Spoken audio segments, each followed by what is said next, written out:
Yo, Kickzophrenia here, and today I'll be sharing with you guys kung paano magpaputi ng sole ng sneakers gamit lamang ng mga simpleng materials without using sole sauce or sole booster.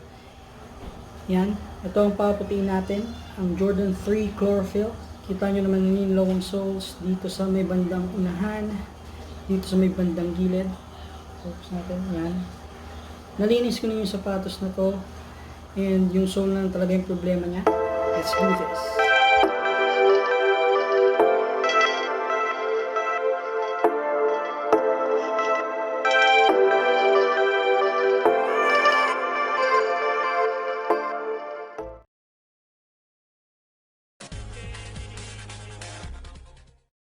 So, ito na ang ating mga gagamitin. Breeze para sa panlinis ng sapatos. Yan. Tupperware, lagay ng tubig. Itong cup. Yan. At ito ang pinaka-importanting dalawang pinaka-importanting bagay, ang Mondes oxidizing emulsion cream at itong hair bleach. Yan. Naisalin ko na siya dito sa lalagyan kasi konti lang naman yung gagamitin natin. Ang gagawin lang natin, paghahaluin lang natin itong dalawang to at ito, ilalagay natin sa cup, tapos ilalagay natin sa soles, then nababalutin natin ng cling wrap. Yan, cling wrap, tapos tsaka natin ibibilad sa araw. Meron din pala tayo ditong masking tape. Ayan, lalagyan natin itong lalagyan natin itong elephant print ng masking tape para pag pinahiran na natin ng mixture nitong oxidizing cream at saka nitong bleach, itong soles ay hindi madadama itong elephant print. Alright? Ayan, so susimulan na natin ang ating whitening process. Ayan, lilinisin muna natin itong soles, syempre, para pagka nilagyan na natin siya ng mixture ng oxidizing cream tsaka ng bleach ay hindi makaka-apekto yung mga, yung mga dumi doon sa pagpaputi natin ng sapatos. At gagamitin niya natin itong Breeze liquid detergent para linisin yung ilalim ng soles at syempre itong tubig. Alright? Tapos lalagyan natin ng tape ito bago natin pahiran ng mixture. Okay?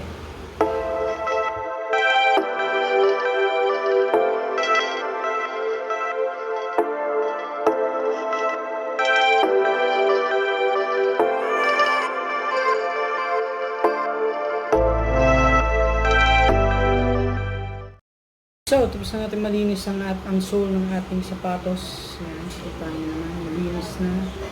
Nalagyan ko na rin ng tape, yung elephant print. So, ngayon, sisimula tayo sa whitening process. Lalagyan na natin siya ng, gagawa na tayo ng mixture nitong oxidizing emulsion cream. Tsaka nitong ating hair bleach, right? Okay. Yan, mix lang ng mix hanggang sa mawala yung powder na bleach.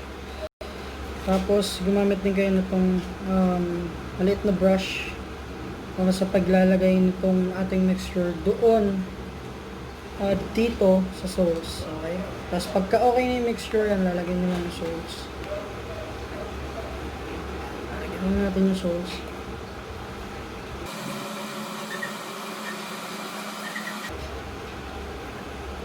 Kaya tayo naglagay ng tape dito sa elephant print kasi nga bleach yung ginagamit natin, baka ma-damage pa yung leather na elephant print, and ayaw naman natin nangyari sa mga sapatos natin.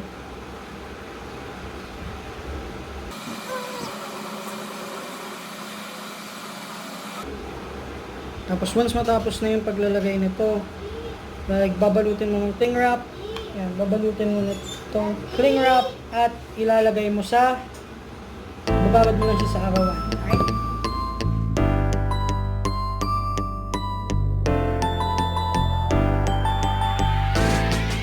Alright, so nabalot ko na ang sapatos ng cling wrap. Yan, bababad na, papaarawan na lang natin siya para magsimula na talaga yung whitening process niya. Ngayon, tanong, kailangan ba talagang balutin ng cling wrap ang sapatos bago ibilad sa araw? Ang sagot, oo, kailangan. Kasi para maiwasan yung damage dito sa leather ng sapatos, yan, sa upper leather, or sa kung mesh man yan, Kasi kapag matagal na nababad sa araw yung sapatos ng direkta, nangyayari is humurupok yung materials ng sapatos. Kaya kailangan natin siyang balutin ng cling wrap para hindi direktang tumatama sa sapatos yung sunlight. Alright? So, yun. Pababad ko na sa araw. A few moments later. Yo, so eto na. Nakakuha na natin yung sapatos natin mula sa arawan. And ikukumpara na natin siya dito sa left partner niya. Yun, kita nyo. Kita nyo, madilaw talaga. Ito yung pinaputi natin gamit yung mixture ng oxidizing cream tsaka ng bleach powder. So yun, tanggalin natin yung cling wrap para maikumpara na natin kung effective ba talaga 100% napuputi ang sapatos sa ginamit natin mixture. Tanggalin natin yung cling wrap. Gumawa tayo ng basahan. Yan, basahan. Punasan lang natin yung mga excess na mixture kasi madami siyang excess mixtures. Madami siyang mga excess dyan. Yan, tatanggalin natin. Tanggalin lang muna natin yung mga excess mixtures.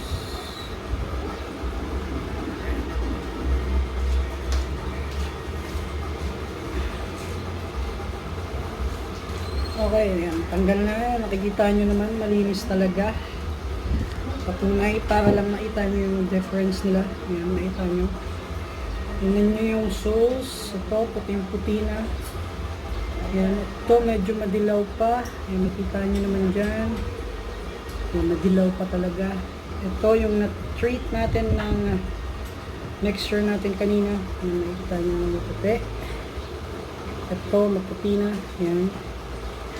So, ayan. Kita nyo naman. Kunin natin siya ng montage. Ipapakita natin na talagang magkaiba na sila. Ito yung hindi pa natin nalilinis. Yan, focus natin yung camera. Focus, madilaw talaga, manilaw-nilaw.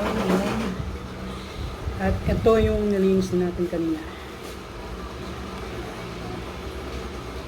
At syempre, para matapos na talaga ang proseso ng ating whitening process, gagamit tayo ng ito, yung clean brush. Tapos ito, yan, huwag nyo pansinin yung sino ethyl alcohol kasi yan ay crepe cure.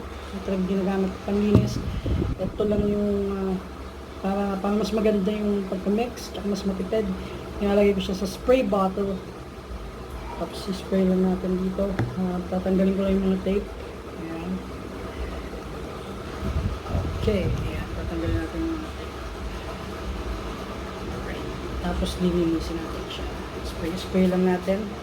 Gamit ang mixture ng tubig at saka ng crepe cure na nilagay natin sa spray bottle. Ayan. I'll be uploading soon some cleaning tips. Paano maglinis ng sapatos.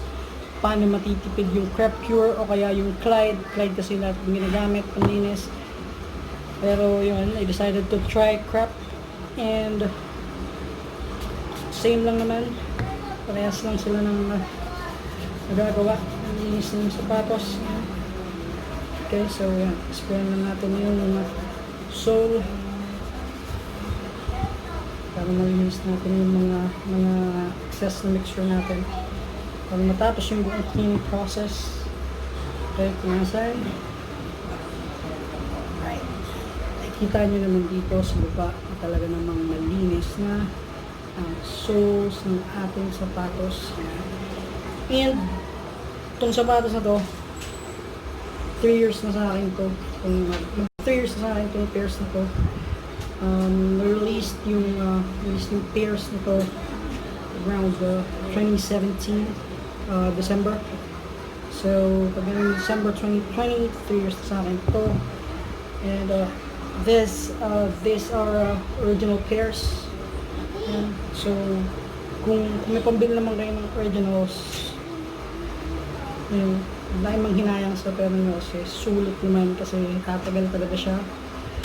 as long as you maintain it properly. Pero kung wala naman, pwede naman, diba? So, ayun, kita nyo naman ang difference. Ayan, focus natin yung camera. Kitang kita, maputi. Ito maputi. Ito madilaw-dilaw yung sauce. Yan. Ayan, nakikita nyo naman sa camera yung difference ng kulay. Puting-puti ito yellow. Ito, pantay na yung kulay niya. So, ayun, no? Thank you sa panonood ng video na to. Kung